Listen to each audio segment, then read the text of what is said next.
За энгийн үедээ жолоо барихтаа эрүүл ахуйн дэглэмийг сахихан зүйтэй. Машиныхаа хаалганы бариулыг ариутгагч хөөцсөөр арчиж байгаарай. Өөрийн машин учраас аюулгүй гэж бодох нь андуурал юм. Жолооны ард ямагт амны хаалттай байхыг хичээгээрэй.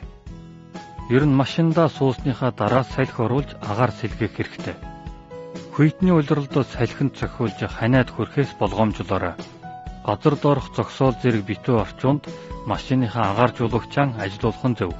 Машиндаа суугаад ариутгагч альчуураар гар хүрдэх хэсгүүд болох жолооны хүрд, араа, агаар шүүгч зэргийг байнга арчиж байгаарай. Ариутгал хийж дууссаны дараа бид замд гарч болно. Вирусын эсрэг хамтдаа тэмцэцгээе. Хувийн машинаа ариутгаж вирусаас сэргийлэх талаар та ойлгосон биз дээ.